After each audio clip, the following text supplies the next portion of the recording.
Serious? What revenge of yours hit the victim way worse than you thought it would, to the point you said maybe I shouldn't have done that? I'm still mad at myself for this. When I was a preteen, my friend and I went to one of those day camps that picked us up in yellow school buses. One of the other kids on our bus was a younger boy I'll refer to as Eli. Eli was a ducking terror. He would scream and spit and hump things, make a mess, and be as annoying and insufferable as possible. Riding the bus with him was a nightmare for everyone involved most of the time. So I came up with this idea. I found his family in the phone book and called up pretending to be a camp counselor. I told his mom that he was misbehaving on the bus and that he would either be disciplined or kicked out of the camp if he didn't stop. She bought it, said she would talk to him about it. I felt so ducking smart. Until the next day, when a quiet, sullen Eli showed up with a black eye. Anecdotally, it seems that the reason the kids are acting out is because the parenting is bad, and then when you try to alert the parents, you get as is consistent, a bad parenting response. Behavioral consequence of child abuse. Not your fault, OP. You couldn't have known. My older brother was always quite horrible to me as a child and my parents never really did much about it. He was also much bigger than me, so I couldn't retaliate in a physical way cause I would be swiftly crippled cross-faced / walls of Jericho. One day I had just had enough. My revenge? He had been playing Rome Total War for a good 6 hours a day for about 3 weeks. I started a new game and overwrote his save file. Never seen fury like it. I regretted it at the time cause he was so angry. It scared me and it made him dislike me even more, but now I praise my 13-year-old self for hitting him where it clearly hurt most. Edit. Some of you are asking how our relationship is now. It's okay. I moved away as soon as I hit 18 so I didn't see much of the family for some years. He was a prick, but his choice of submission moves was excellent. This one is not as serious or entertaining as most of the answers you'll find here. But when we were kids, my sister threw water at me and ran away, so I picked up my glass of water and ran after her. I threw the water from the glass at her once I had her cornered. Unfortunately the glass had slipped out of my hand, and it hit her right across her face. She got bruised and cut pretty bad. I bet she never threw water at you again. This one is not as serious. Literally glass someone. When I was in 9th grade, a kid ruthlessly bullied me for a few months. I had gotten sick of it and devised a plan for revenge. Every Wednesday we would get to sit outside for quiet reading time and this kid would always go back inside for a piss. I had left and waited in the bathroom for him, peeking under the stall for his shoes to appear.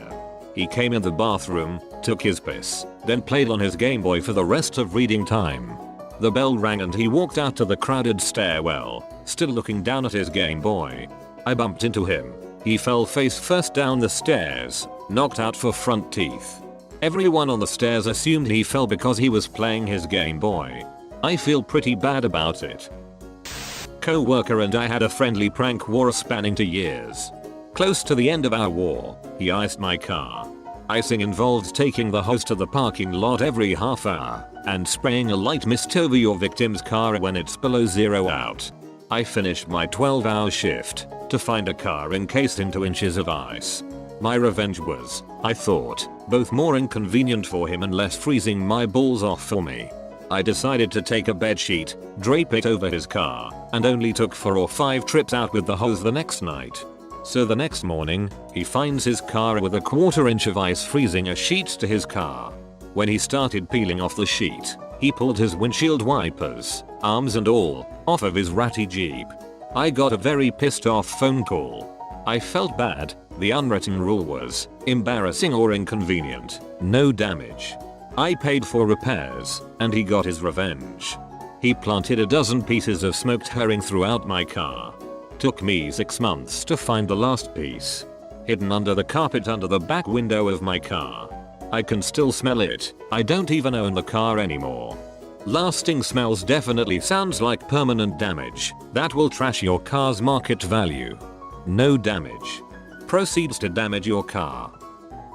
So, she had the money to buy 4 new tires, but couldn't kick in on anything around the house. You stimulated the local economy, improved the safety and handling of her car. What's the downside? Yikes.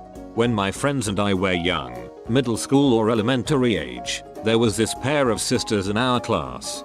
They were the epitome of a teacher's pet, help because their mother was the assistant teacher, and whenever the teachers would leave they would snitch on everyone.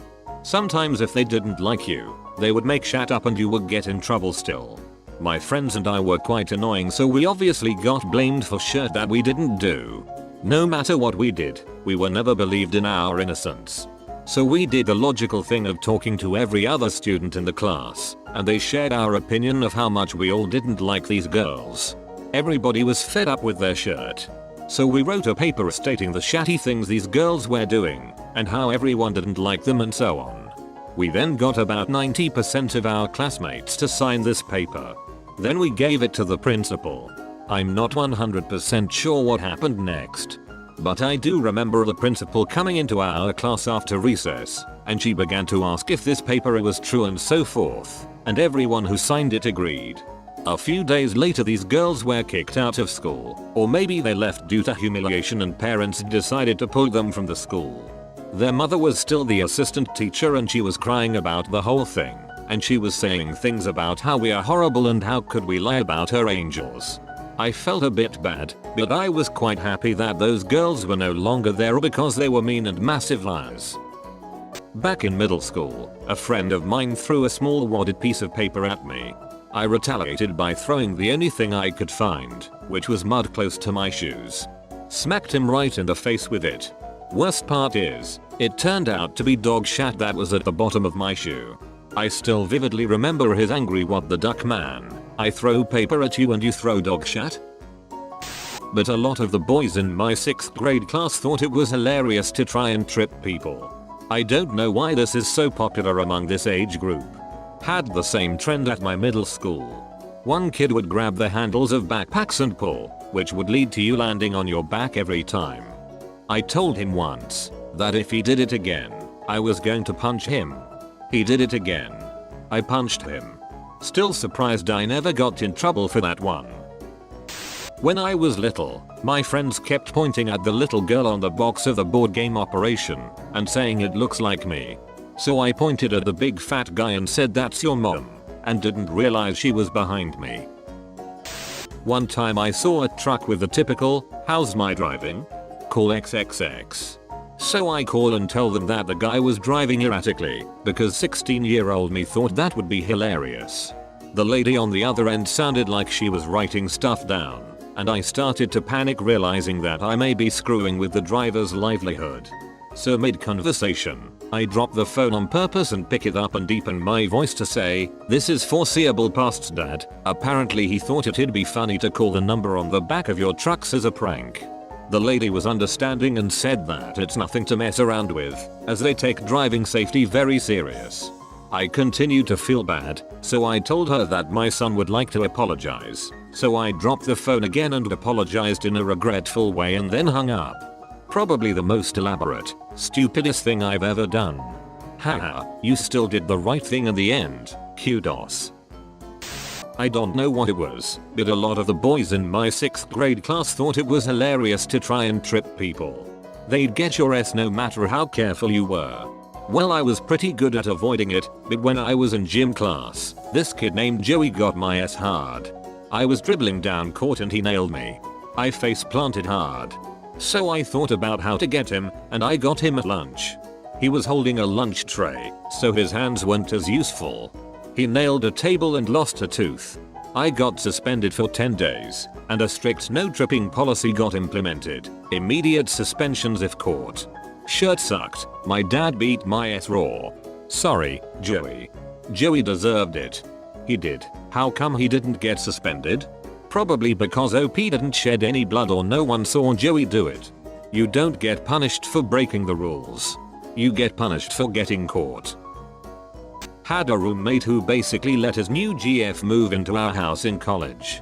She helped herself to everything in the house but never contributed. Finally she parked in my parking spot and that was my breaking point. I let all the air out of all of her tires, thinking she'd just air them back up and it would be an inconvenience. Instead she ended up buying all new tires. Whoops. Never came clean about it. She's an idiot. I think I have told this before, but I think I was 15 and was in class and sat next to a friend of mine. He for no reason began to say, haha, your bald father, which I followed up with, haha, your bald mother. He started crying and ran to the teacher. I honestly forgot his mom had cancer and was getting chemo. Hee, not really relevant to this thread, but you reminded me of a funny incident. In high school, my mom finally insisted that I start shaving because my beginner's mustache looked trashy, so I did, and this kid from across the street, maybe 10 or so years younger than me, noticed, so he tried to mock me. Haha, you shave your face. Haha, just like my mom. Only girls shave their mustache off. He thought he was mocking me, but all he was really doing was accidentally revealing that his mom had such a dense mustache that she needed to shave.